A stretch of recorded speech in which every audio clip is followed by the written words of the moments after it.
Good afternoon, everyone, and welcome to our webinar on factory farm waste discharge permitting in Michigan. Thanks, everyone, for joining us. We had an incredible number of registrants for this important hearing, or our briefing on this important hearing that the state of Michigan and EGLE will hold on August 8th. My name is Megan Kelto. I'm the Director of Public Engagement here at FLOW. And we're going to kick this thing off with a land and water acknowledgement. Flow Water Advocates is located on lands historically occupied by the Three Fires Confederacy, the Anishinaabe, Odawa, Ojibwe, and Potawatomi nations. We are grateful to these sovereign nations for sustaining their sacred waters and are humbled to partner with them in protecting the Great Lakes watershed for future generations. We invite all to honor the first guardians of the water we love by incorporating the Anishinaabeg's water ethic and traditional ecological knowledge into our individual and collective relationships with water in our advocacy. Today, I'd like to introduce to you our speakers, my colleagues here at FLOW.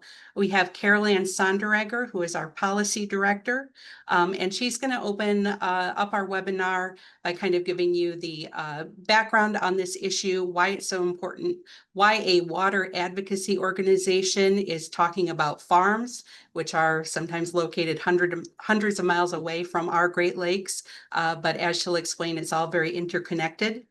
And then secondly, we will hear from our legal director, Carrie Lesueur, who will track the litigation and the permitting process for y'all.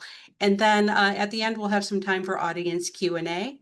So we encourage you to put your questions into the Q&A box in the Zoom, and we will answer as many of them as we can. We're planning for a 30 to 40-minute webinar today. So with that, I'll turn it over to Carol Ann. And she'll kick us off and tell us why this information is important and why this hearing coming up on August 8th is so important. All right, thanks, Megan. Ani buju, gazibi o gichida kwe and dishnakas, kachit week padan and Nishnabek, Pashabatown and Dojiba, Michigan and Dodam, and Nishnabek kwe. Hi, everyone, and welcome. I'm Carol Ann Sonderegger. I'm the policy director for Flow Water Advocates, and I'm a citizen of the Grand Traverse Band of Ottawa and Chippewa Indians. I live in Pashabatown, Michigan, and I'm Turtle Clan, and I am an Anishinaabe woman.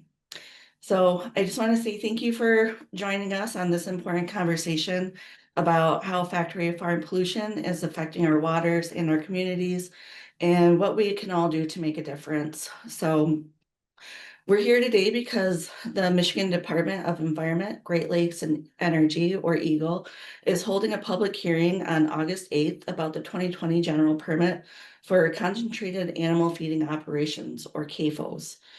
The permit sets rules for how factory farms handle their waste, and waste that often ends up in our rivers and our streams and even in our drinking waters. So as many of you probably already know, factory farms, or CAFOs, are large-scale livestock operations that confine thousands of animals in one place. And these operations often produce massive amounts of manure, which far more than any land can absorb. And to get rid of that waste, CAFOs often spray it on nearby fields where it runs off into rivers or streams, or it leaches into the groundwater, including private wells. And this pollution can carry nitrates, phosphorus, bacteria, and many other harmful contaminants that threaten the public health, harms fish and wildlife, and fuels toxic algae blooms in our lakes. And because CAFOs concentrate pollution without treatment, they become a major threat to our rural drinking water, clean rivers, and the Great Lakes. So this upcoming hearing is going to be your opportunity to speak up and help shape the final version of that permit. The Michigan Supreme Court has affirmed that EGLE does have the power to issue stronger and more protective permits. But public pressure really matters. So when EGLE hears from residents, and especially people that are impacted on the ground, it can strongly influence the final permit decision. And with that, I'll pass it over to Carrie, who can talk about the background and the legal context, and then we'll come back and offer some practical tips on how to make your public comments count. Good afternoon from Traverse City. I'm Carrie Lesur, the legal director at Flow Water Advocates. I happen to be a seventh generation Montanan, but I'm now working on Great Lakes protection, which is an honor and a privilege. And my job today is to try to explain in terms that will make sense to everyone a fairly esoteric field of law around Clean Water Act permitting and the permits that the state of Michigan issues for factory farms. In regulatory terms, they're often called CAFOs. You'll hear this a lot, and it's concentrated animal feeding operations. And these are operations that can be up to tens of thousands of animals, often poultry, pigs, but often what we're talking about in Michigan is dairy CAFOs, and those can be many thousands of animals under one roof, and they're often standing over a slatted grate that is collecting all of the waste from that operation. And it's not just waste from the animals, it's chemicals from washing, it could be afterbirth, it could be absolutely anything that flows onto that confinement floor and winds up in the waste pits, including mortalities, really absolutely anything from that operation. And then that gets collected, and usually the distribution or the disposal method is to spray that waste, calling it fertilizer, although often in quantities that are far in excess of the actual agronomic requirements of those fields, just onto farm fields. So that's the way that it gets into the ecosystem. In most cases, it can drain down into underground, what are called tile drains. It's like perforated pipes that have made the very wetlandish lands of Michigan into agricultural fields. They've drained water out of them enough that they are solid land rather than wetland. And that means that anything that goes onto them goes into those tile lines, it goes into drainage ditches, and from there it goes to streams and rivers, and then into our bays and lakes, which is why we have hazardous algal blooms and beach closures. And agriculture has become a water issue because we're putting through livestock agriculture, we're putting far more waste into these watershed systems than they can possibly consume and use for agricultural purposes. And then what's left just flows into the waters and makes them unswimmable, unfishable, undrinkable. And that's why we're here.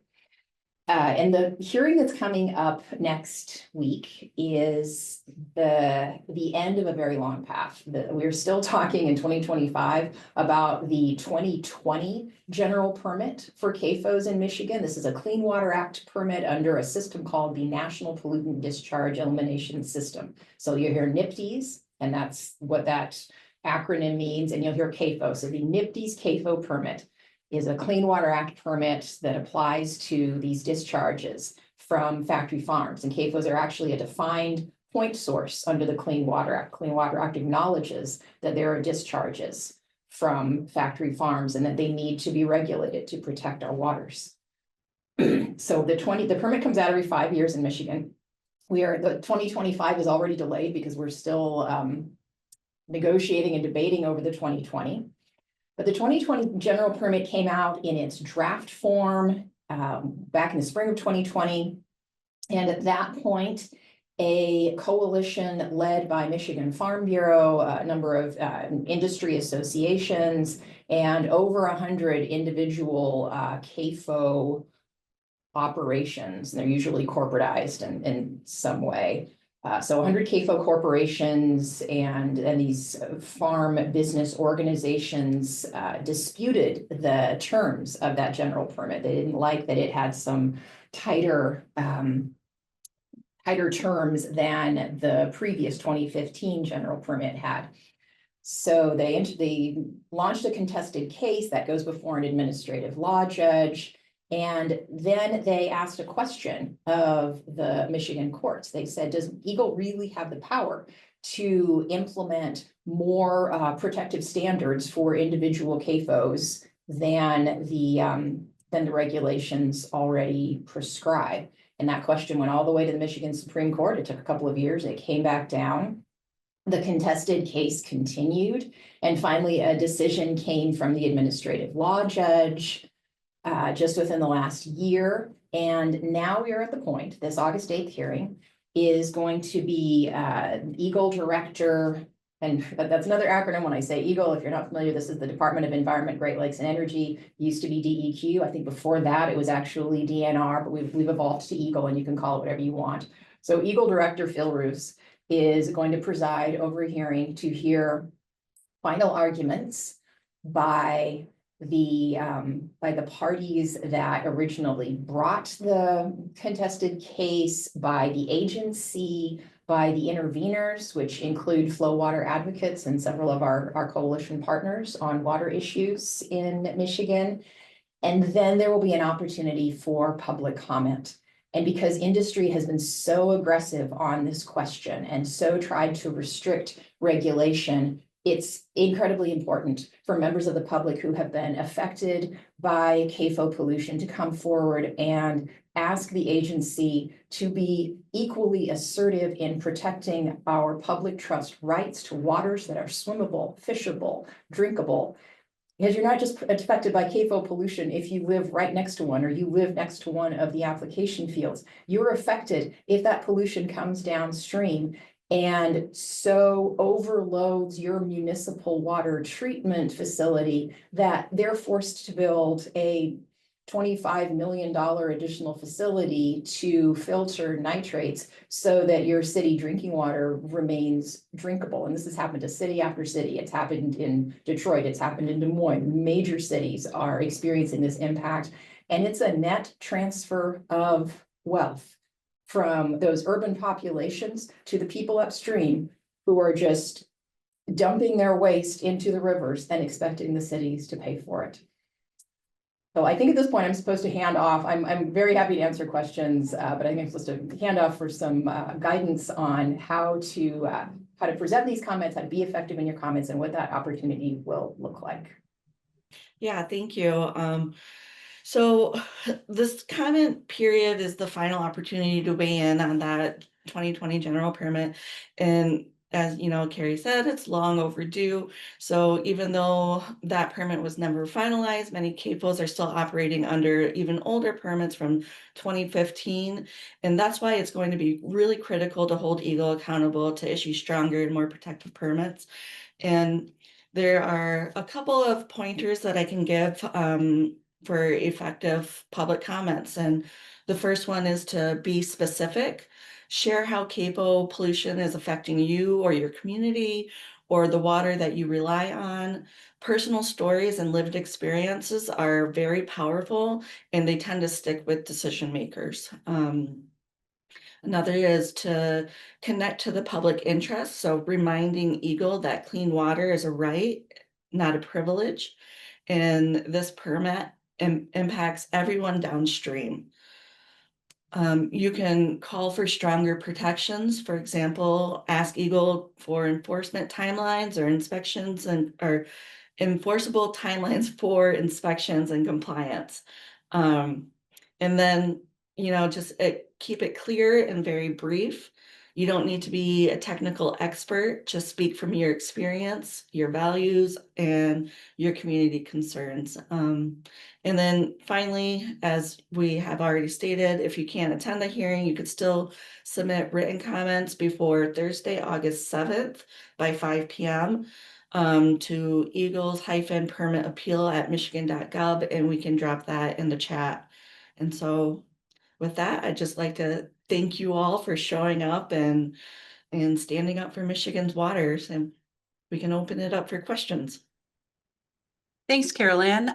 Yeah, and for everyone tuned in right now, we will send an email following this webinar with all of the links and the meeting codes and everything you need to participate in the hearing on August 8th and in the public comments. So we've got a question here for Carrie.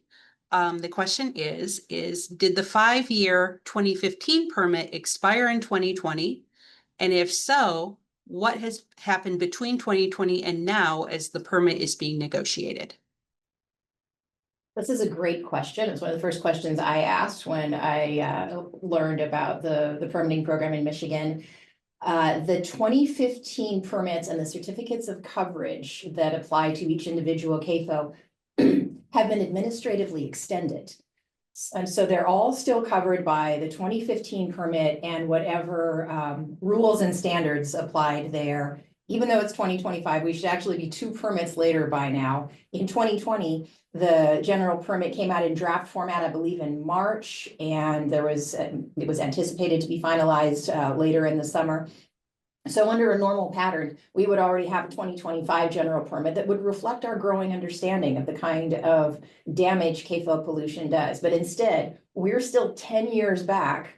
I think there's an understanding that if there's a challenge to the 2025 general permit, this will not happen again. There will not just be further administrative extensions. But yeah, unfortunately, this challenge to the 2020 permit has been a big win for the industry. They have hung on to what's now an outdated regulatory regime for 10 years. Okay, thank you for that, Carrie. Our next question, I'm going to paraphrase it just a little bit, but the viewer talks about the harms that factory farming causes in terms of deforestation and water scarcity, and methane and nitrous pollution. With all of those detrimental effects, what are the benefits of factory farming? Why? What are the incentives that are built into our system? And if you can maybe talk about how we might de-incentivize this type of agriculture.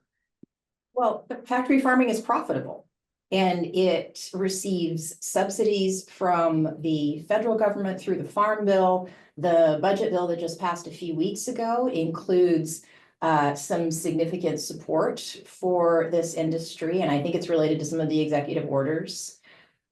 So if you want to stay in business in agriculture when family farms are going under in enormous numbers every year, that the phrase has become get big or get out.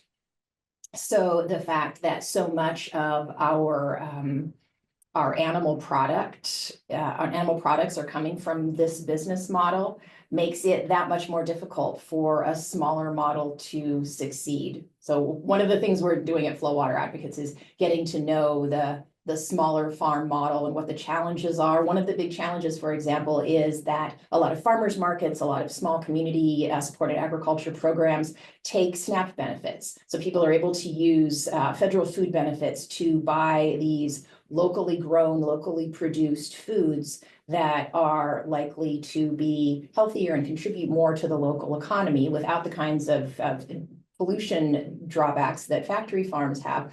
But because SNAP benefits have been hugely reduced under this new budget bill, that form of income is going to be reduced for small family farms. So it's very much a policy issue. It's built into the Farm Bill, it's built into budget bills, and it's just a reality of modern agriculture in this country that it is tough to survive as a small local operation that tries not to spill its impacts over the fence line into the surrounding community. Great, thank you. We're being asked to comment on a carve-out in the permit for new cattle, horse, and sheep CAFOs that are being allowed to discharge due to overflows. Is there any context or any comment you have on that particular issue of the permit? There are several areas of the permit that are still being disputed as we come into this permit. I'm not going to speak to this specific carve out, but I will say that there are sizes of CAFOs that are exempted from NPDES permitting because they are considered to be below the jurisdictional limit for the Clean Water Act. So if you're running, I think fewer than 500 head of beef cattle in one of these operations, I think unless you have a proven discharge, you're exempted from the permitting requirement. which is another big loophole, because we're still talking about large numbers of animals and total large numbers of animals around the state that are not subject to permitting unless there's a demonstration. That demonstration can be pretty hard to show that there's been a discharge. But we're concerned in this in finalizing this 2020 permit with issues like manifesting. Manifesting means that a CAFO ships all of its waste off-site. Somebody else comes and picks it up in the tanker trunk and drives off and is not responsible for reporting to EGLE about what they do with that waste. There are some reporting responsibilities back to the CAFO that sent off its waste, but it can be very difficult to get that kind of information, to figure out what fields that waste might be going to, whether they are fields that actually need an application, what the impact will be of spreading there. So there are some specific technical issues we're still arguing over in this particular permit. And then the big picture is just that this is in many ways a physics problem. We're putting too many animals into a watershed in an area where there's not enough land to grow the feed that would be necessary to feed those animals. So we're bringing extra energy into the system in the form of the feed necessary from those animals. Their waste then goes out into the system and overwhelms it, because you've broken the circle that would normally exist in a farm environment, where the animals eat the feed that's grown on the land and they produce waste that's used to fertilize the land. We've broken that ancestral system that worked for all the generations before us, and we are seeing the impacts. Thank you. We have time for a couple more questions, and I'm going to combine a couple of the questions here, but folks are wondering if there are some specific asks that they should make in their public comments. And if you have any thoughts, Carrie or Carol Ann, about if it's better to participate live during the hearing or submit written comments. I think the best practice by people who do this frequently is to try to submit your comments in as many ways as you can. So if you are able to be in Lansing, we'll give you information about where the hearing will be. If you're able to be on the Zoom, that's great. So you get in there and you sign up, you put your name on the list, and if you're able to speak your comments aloud, you will generally only get 3 minutes. So it needs to be very brief. Then you can submit your comments by chat or print them out and hand them over in person at the hearing. You can submit them online. There's a link that EGLE hands out that will allow you to just submit them through a form. And the question came through, if we've never given a public comment, how long do we speak? Probably 3 minutes.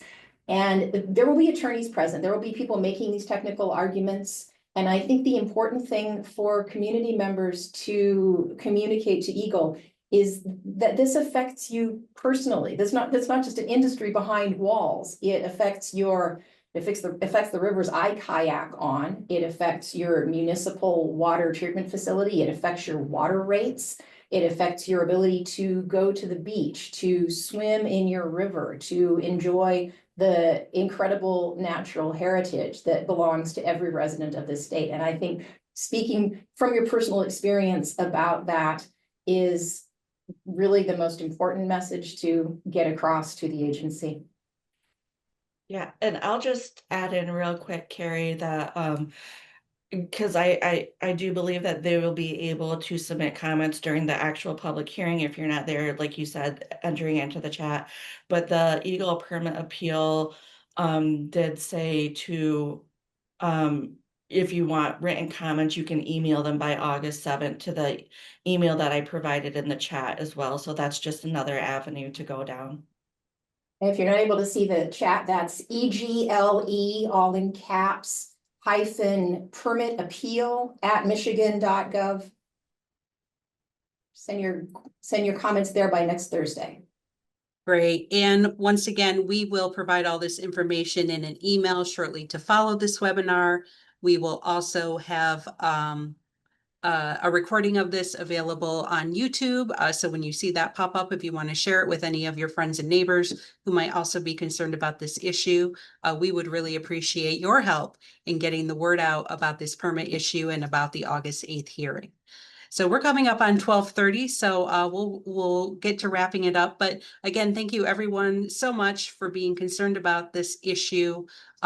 We had an amazing audience. We had a bit of a shorter lead time on this webinar and the scheduling of the hearing, so we really appreciate you taking some time out of your lunch hour to spend with us. And from the comments, it feels like a lot of you are planning on attending the hearing and making public comments. So that is just awesome. We would also love your support of our legal and policy work around CAFO issues. You can support our work at flowwateradvocates.org/donate. And again, thanks everyone for turning out. Look for the email, look for the recording, and we'll get those resources out to you just as soon as we can. Thank you again, Carrie, Carol Ann, and everyone who asked questions, and enjoy the rest of your day.